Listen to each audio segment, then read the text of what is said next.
न जाने कितनी आराधना, न जाने कितनी साधना, भाव, ज्ञान, ध्यान और न जाने कितने जन्मों का साक्षात्कार लगता है, तब जाकर बनती हैं लता मंगेशकर। वंदनवार की इस कड़ी में आज हम याद करेंगे भारत रत्न लता मंगेशकर जी को।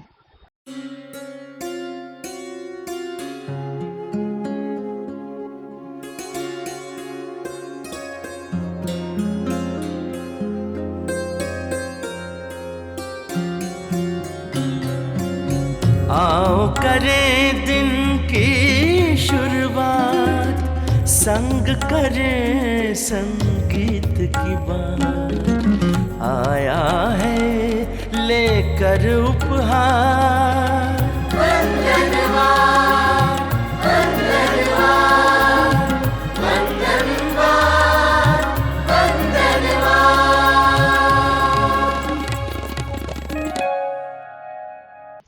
लता जी हम सब के बीच कुदरत के एक जीते जागते करिश्मे की तरह रहे। संगीत जगत को अभूतपूर्व योगदान दिया एवं समय आने पर हम सब से रुखसत हो गई। लेकिन क्या लता मंगेशकर किसी व्यक्ति या व्यक्तित्व का नाम है? शायद नहीं। लता मंगेशकर वह ग्रंथ है जिसे जन्मों तक आने वाली सुर साधक की पीढ़ियां बढ़ती रहेंगी और सीखती रहेंगी। आज की हमारी इस विशेष कड़ी में लता जी को श्रद्धांजलि अर्पित करने के लिए हमारे साथ दो विशेष मेहमान जुड़े हैं, संगीता मेलेकर जी और प्राजक्ता सतारवेकर जी। संगीता मेलेकर जी देश की जानी मानी गायिका हैं जिन्होंने 2000 से भी ज्यादा लाइव कॉन्सर्ट्स करे हैं और प्राजक्ता जी की आवाज़ का जादू देश और दुनिया में वक्त के साथ साथ फैलता ही जा रहा है। तो चलिए मिलते हैं हम आज के दोनों ही विशेष मेहमानों से।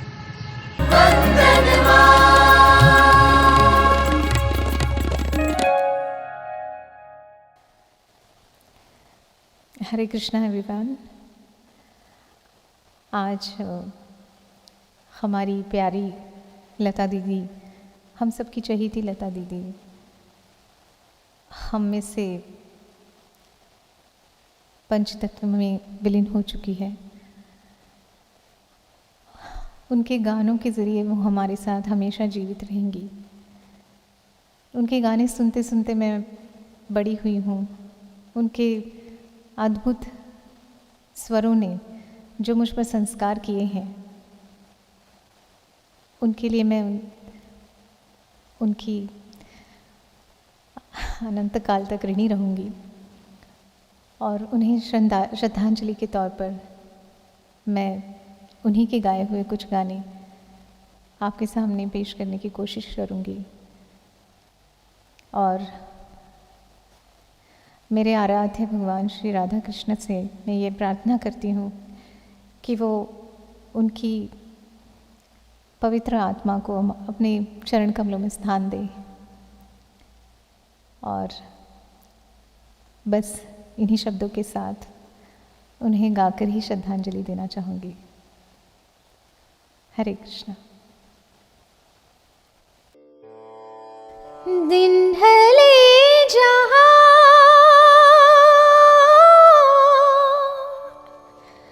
रात पास हो,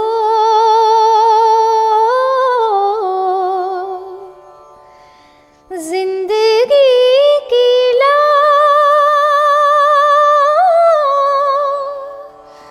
ऊंची कर चलो,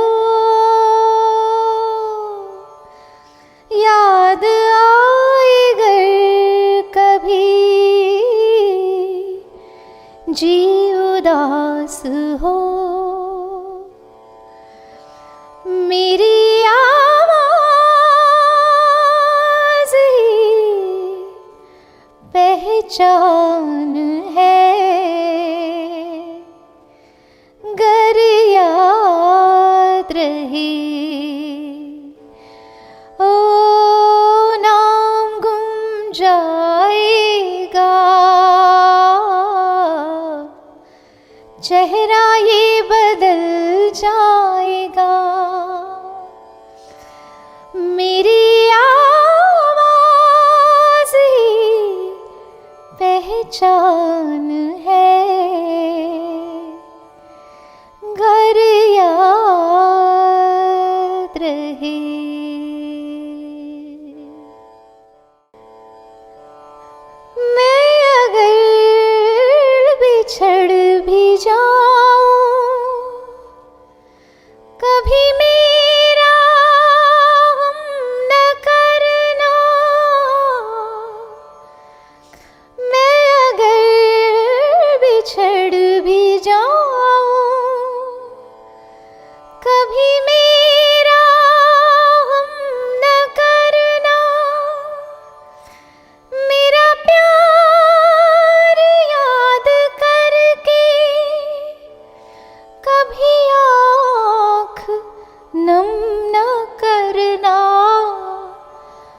जो मुड़ के देख लेगा, मेरा साया साथ होगा। तू जहाँ जहाँ चलेगा, मेरा साया साथ होगा।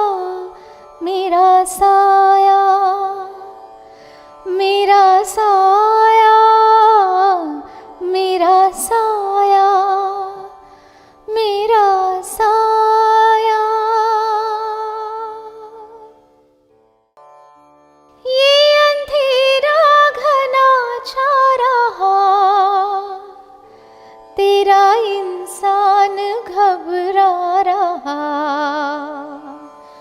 हो रहा बेखबर, कुछ न आता नजर, सुख का सूरज छुपा जा रहा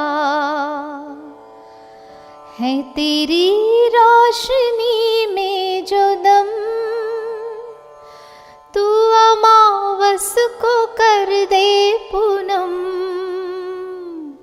नेकी पर चले और बदी से टले, ताकि हंसते हुए निकले दम। है मालिक तेरे बंदे हम, ऐसे हो हमारे करम। नेकी पर चले और बदी से टले, ताकि हंसते हुए निकले दम। है मालिक तेरे बंदे हम,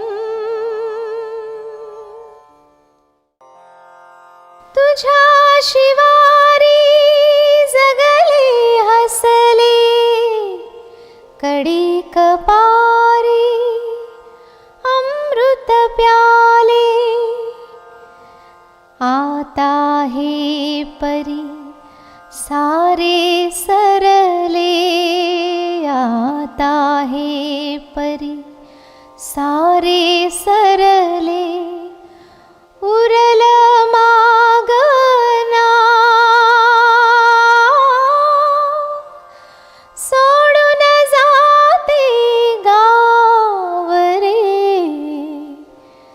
अखेरचा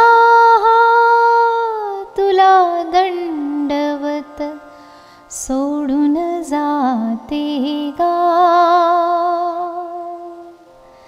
दरी दरीतून मावळ देवा, दरी दरीतून मावळ देवा।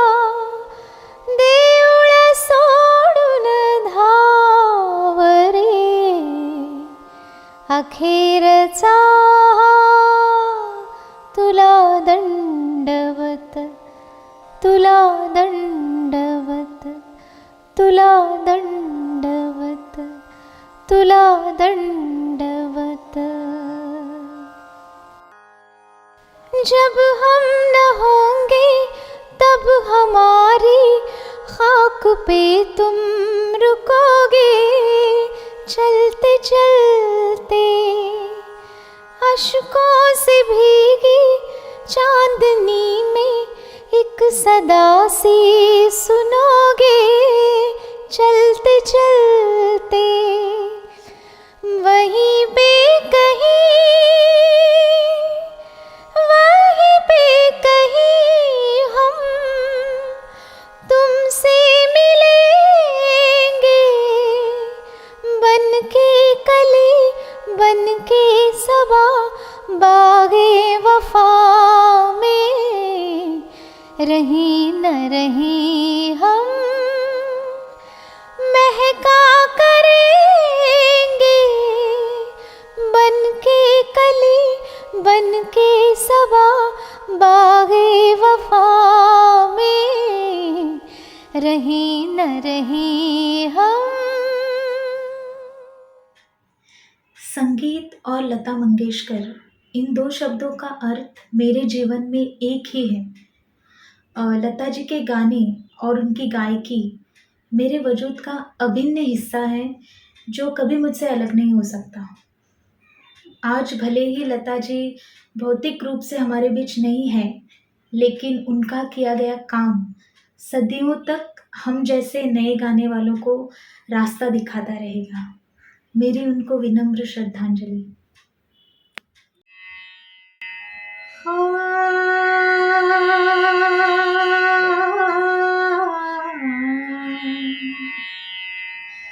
मायरी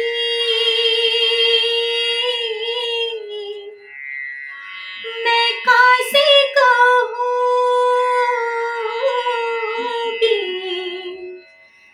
अपने जिया की मायरी मैं कासे कहूँगी अपने जिया की मायरी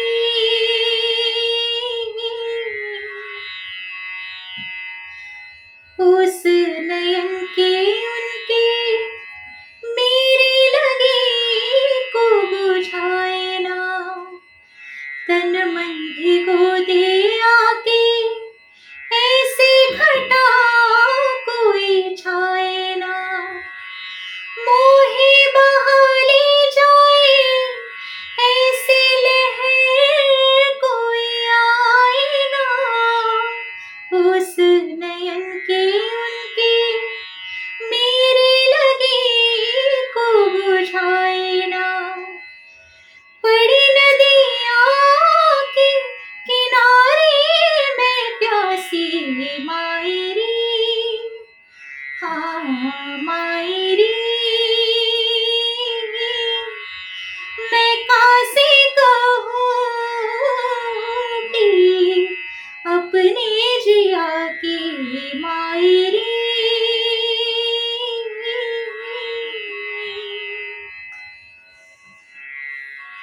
तो आइए अब हम चलते हैं हमारी इंस्टीट्यूट में, जहाँ पर हम आज याद करेंगे लता जी को।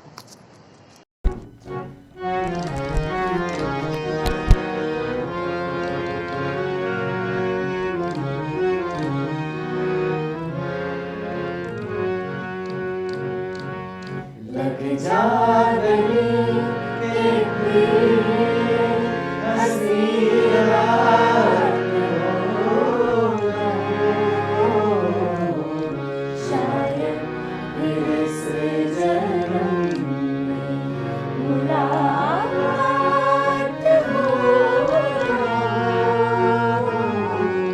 लग जा गले से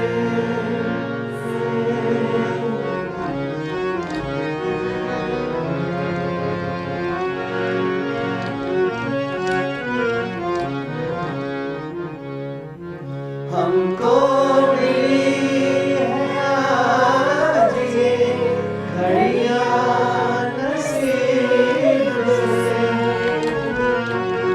जी भर के देख लीजिए हमको करीब से आपके नसीब में ये बात होना शायद फिर से जन्म में मुलाकात होना लग जा गले से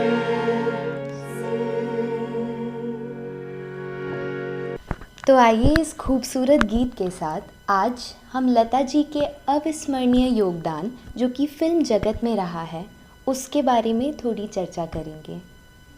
तो सर, सबसे पहले तो आप ही से सवाल रहेगा, लता जी का वैसे तो बहुत योगदान रहा ही है फिल्म जगत के संगीत में एवं संगीत जनरली, बट आपके हिसाब से ऐसा क्या है जो कि उनने हमें दे दिया है और हम आगे पीढ़ियों तक उसको लेके चलेंगे?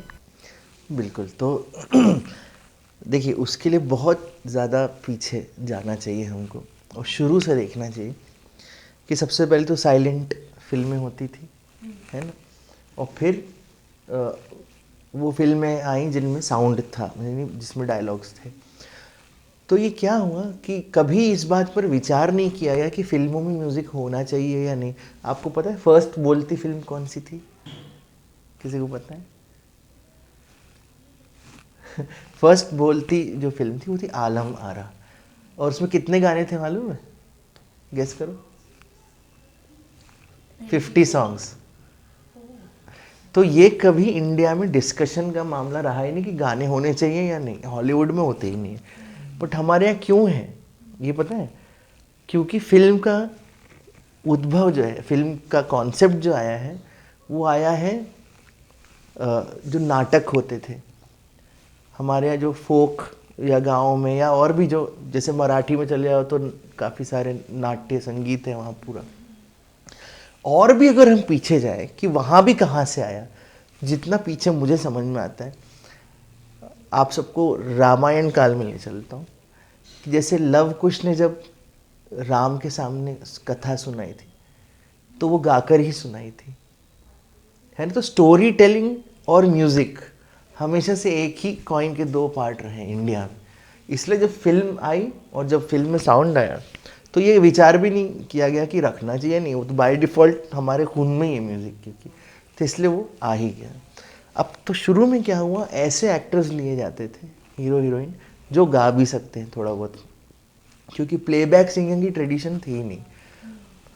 फिर जो नया दौर आया जिसमें प्लेबैक सिंगिंग इंट्रोड्यूस हुई, उसमें भी फिर जैसे के.एल. सहगल वो खुद एक्टर थे, अशोक कुमार जी खुद एक्टर थे और गाते भी थे। फिर धीरे धीरे ये चालू हुआ कि एक्टर कोई और सिंगिंग, ये दो चीज़ें अलग हुई, तो प्लेबैक सिंगिंग की एक नई ट्रेडिशन शुरू हुई। तो जब वो शुरू हुई तो उस वक्त लता जी और भी उस वक्त के जो दूसरे सिंगर्स, रफ़ी साहब, किशोर दा, इन लोगों ने एक तरीके से डिफ़ाइन किया है कि कैसे एक्चुअली गाया जाता है ना। विद ड्यू रिस्पेक्ट्स, अगर आप और पुराने 40s 30s में और उस समय अगर आप सिंगिंग स्टाइल देखोगे तो थोड़ी सी, विद ड्यू रिस्पेक्ट, थोड़ी अजीब लगती है। वो जो करेक्ट वे ऑफ सिंगिंग है, सही शब्दों को सही तरीके से बोलना, वो ट्रेडिशन शुरू करने वाली लता जी, रफ़ी साहब, यही लोग हैं, और वो आज भी फॉलो होती है। और हम अगर उससे ज़रा भी यहाँ वहाँ जाते हैं तो वो सही का पैमाना स्थापित लता जी ने किया एक्चुअली।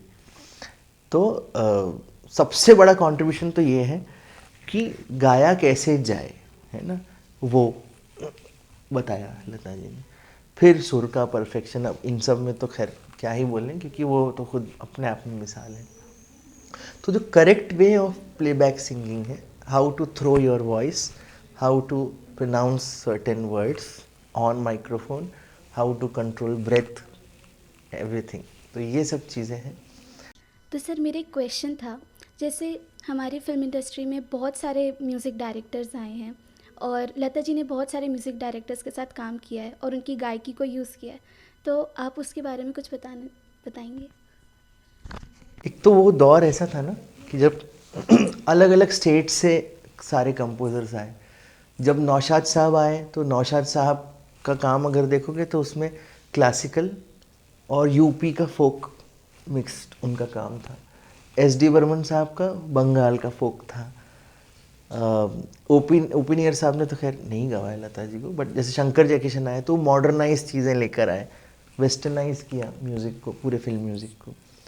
तो इस टाइप से अलग अलग म्यूज़िक डायरेक्टर्स ने अलग अलग तरीके से, जब मदन मोहन साहब, तो उन्हें ठुमरी और गज़ल को ब्लेंड करके ऐसी गज़लें बनाई कि उनको कहा जाता है कि उनसे अच्छी गज़लें फिल्मों में किसी ने नहीं बनाई। तो अगर लता जी के बेस्ट गाने निकालोगे तो उसमें से काफ़ी सारे मदन मोहन जी के गाने निकलेंगे, आप सब गाते ही हो है ना, तो बेस्ट है। प्लस सलील चौधरी आए। अब सलील चौधरी जी का एक जगह एक स्टेटमेंट है, वो उनसे किसी ने पूछा कि आप इतनी मुश्किल ट्यून क्यों बनाते हैं लता जी के, तो बोले कि फिर मैं, अगर लता जी हैं तो क्यों नहीं बनाए, क्योंकि वही हैं जो डिलीवर कर सकती है उसको, करेक्ट। तो सलील चौधरी जी का कोई गाना याद आ रहा है किसी को? हाँ, कौन सा?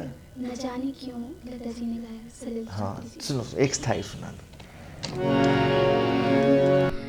न जाने क्यों होता है ये जिंदगी के साथ, अचानक ये मन किसी के जाने के बाद करे फिर उसकी याद, छोटी छोटी सी बात, न जाने क्यों। और कोई गाना, कोई ऐसा गाना जिससे किसी को बहुत कुछ, ऑब्वियसली सभी गानों से लता जी की सीखने को मिलता ही है, स्टिल फिर भी कोई एक गाना अभी याद आ रहा हो किसी को? सर मुझे एक गाना याद आ रहा है। हाँ, वो सलील चौधरी जी का ही है, मतलब तस्वीर तेरे दिल में। मतलब उसमें ऐसा क्या है? उस गाने में बहुत ज़्यादा उतार चढ़ाव हैं और लता जी ने उसको ऐसे लिया है कि अगर ऐसे उसको नॉर्मली भी गाया जाए तो आपका रियाज हो जाए, वो इतना टफ है, उसमें इतने वेरिएशंस एंड ऑल है।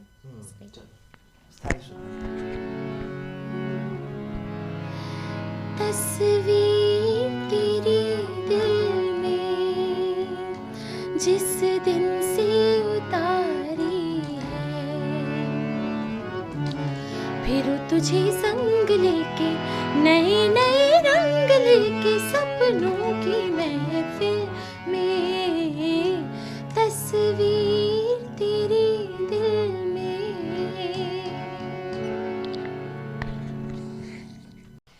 मेरा एक क्वेश्चन एक्चुअली सभी से है कि जैसे कि सर ने बोला कि बहुत कुछ हम सीखते हैं इस लता जी के गानों से, तो कोई ऐसा स्पेसिफिक गाना जिससे आपने पर्सनल लेवल पे बहुत कुछ अलग ही अटेन कर लिया है और उसको आप सोचते हैं, मतलब एक ब्रिलियंस जिसे बोलते हैं, एक जीनियस की तरह वो हमें उन्हें बहुत कुछ दिया है, तो कोई भी जिसको कोई ऐसा गाना याद अभी आ रहा है या कुछ?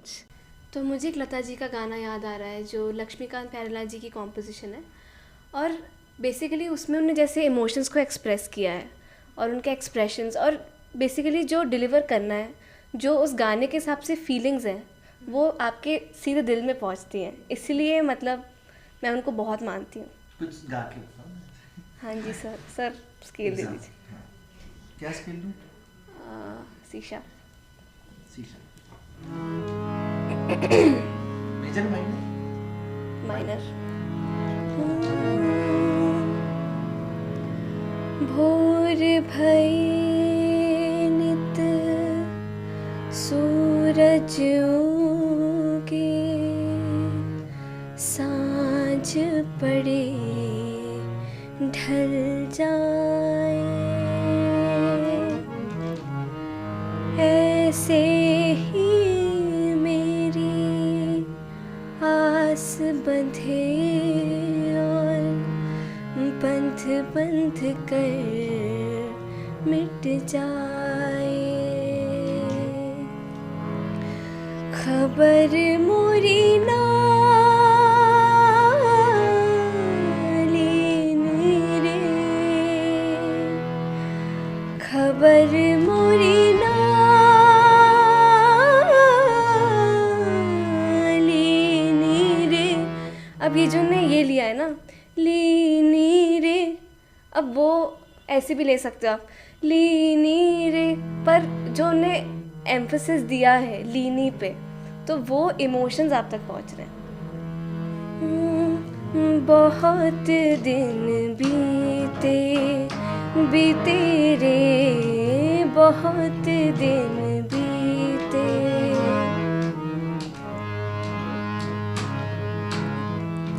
गोकुल की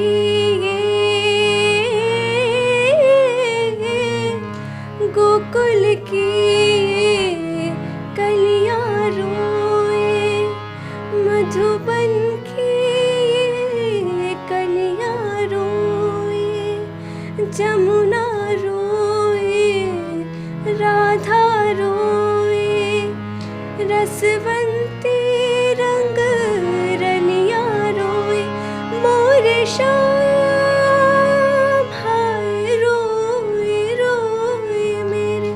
यहाँ पे भी वो सेम चीज़ की, मतलब जो वज़न देना है शब्दों पे, तो फिर से वही कि एक्सप्रेशन उनके उससे हम बहुत कुछ सीख सकते हैं।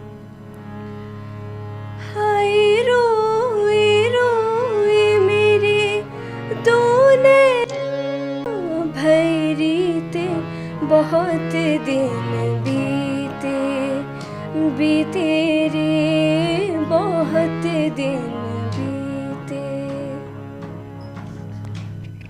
सर, जैसा कि हम सभी जानते हैं कि लता जी का बचपन से ही बैकग्राउंड हमेशा शास्त्रीय संगीत रहा है। उनने हाँ जी, पंडित दीनानाथ मंगेशकर जी से उनने तालीम ली है। तो उनने प्लेबैक सिंगिंग के आर्ट को और क्लासिकल को कि इतनी अच्छी तरह ब्लेंड कैसे करा है, उसके बारे में आप थोड़ा बताना चाहेंगे? मुझे लगता है मैं काफ़ी इस पर सोचा होगा पहले तो, कि क्या होता है ना, कुछ चीज़ें हैं जो क्लासिकल में बिल्कुल नहीं की जाती है, जो लाइट म्यूज़िक में बहुत ज़रूरी है। शास्त्रीय संगीत में क्या होता है कि आप आवाज़ को सीधा रखना ज़रूरी है। वाइब्रेटो जो होता है वो टोटली उसमें नहीं लिया जाता है, वो गलत माना जाता है, लेकिन लाइट में वो लेना ज़रूरी है एक्सप्रेस करने के लिए।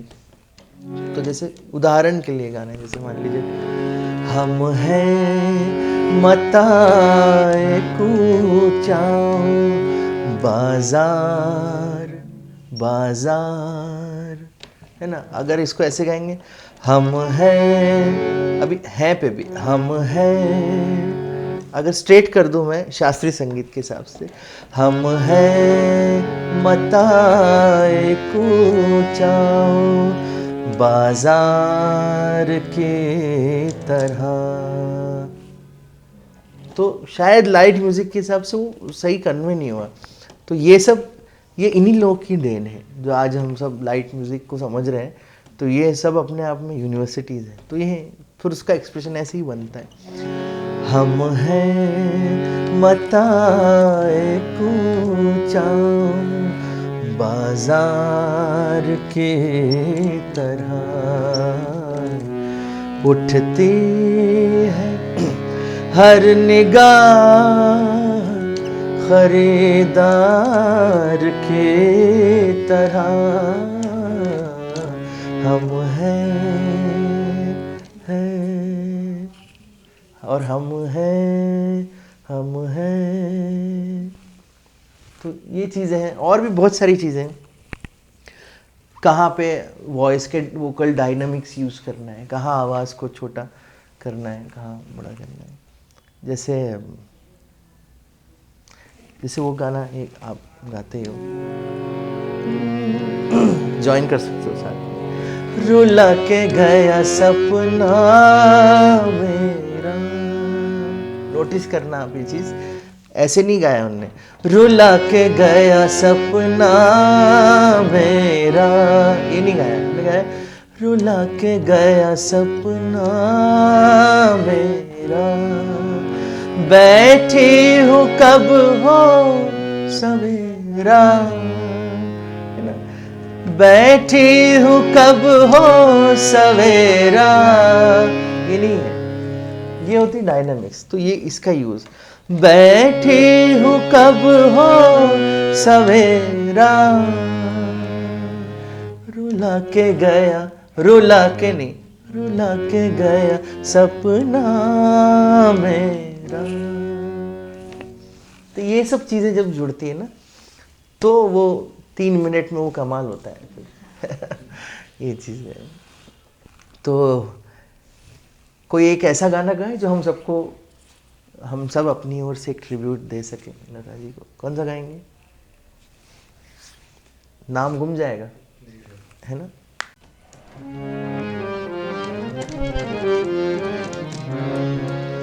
नाम गुम जाओ,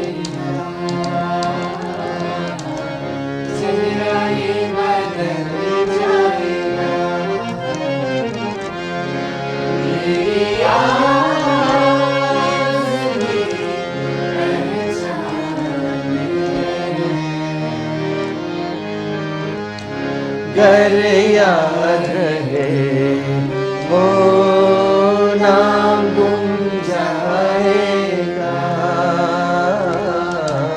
चेहरा ये बदल जाएगा।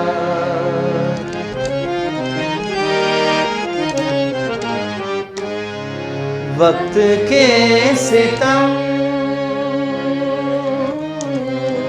कम हंसी नहीं, आज है यहाँ। महफिलों के दामनों में, साहिलों के आसपास ये सदा गूंजेगी सदियों तक दिलों के आसपास। लता मंगेशकर।